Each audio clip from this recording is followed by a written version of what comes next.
بسم اللہ الرحمن الرحیم۔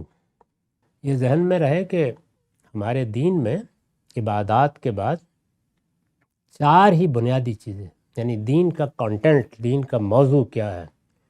تطہیر بدن، یعنی بدن کی پاکیزگی، تطہیر خورونوش، انسان اپنے کھانے پینے کو پاکیزہ رکھے، اور سب سے بڑھ کر تطہیر اخلاق، انسان کے اخلاق کی وجود کی پاکیزگی۔ بس یہی دین ہے، عبادات چوتھی چیز ہے۔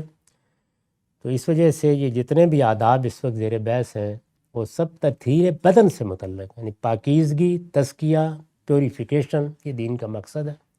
دین اپنی ساری ہدایت اسی دائرے میں محدود رکھتا ہے۔ سیاست، معیشت، معاشرت کے مسائل حل کرنے ہیں، سائنسی تحقیقات کرنی ہے، اس کے لیے اللہ نے انسان کو بہت عقل دے رکھی ہے، اس میں دین کی طرف رجوع نہیں کرنا چاہیے۔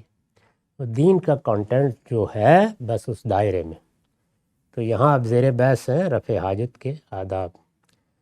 عن ابی ایوب الانصاری قال قال رسول اللہ صلی اللہ علیہ وسلم اذا اتیتم الغائط فلا تستقبلوا القبلہ ولا تستدبروها ولكن شرقوا او غربوا۔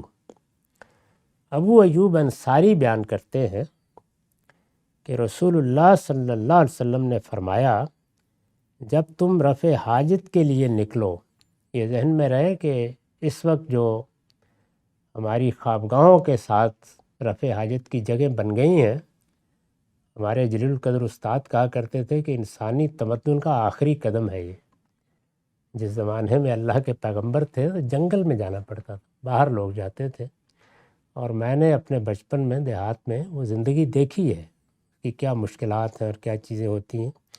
تو کھلے میں جا کے کوئی نشیبی جگہ تلاش کرتے تھے، یعنی کہیں کوئی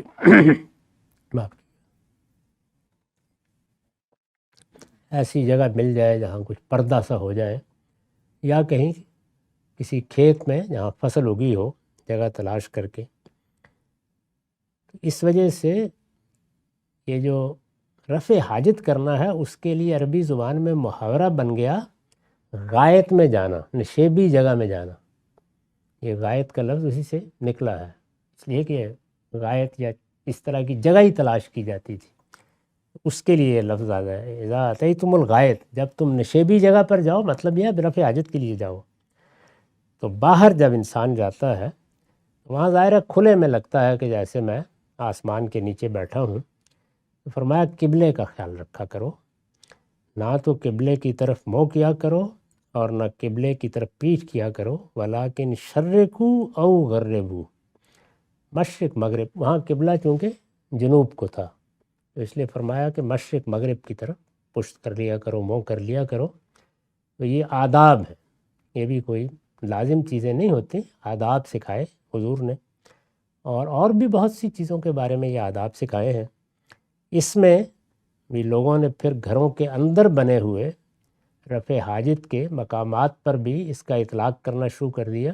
اس کی ضرورت نہیں ہے، یہ کھلے میدان کے بارے میں جو انسان پر ایک تاثر ہوتا ہے اس میں ہدایت ہے۔ گھروں میں بھی خیال رکھا جا سکے ضرور رکھیں، آگے کی روایتیں اس کو بھی واضح کرتی ہیں۔ بآخر دعوانا الحمدللہ رب العالمین۔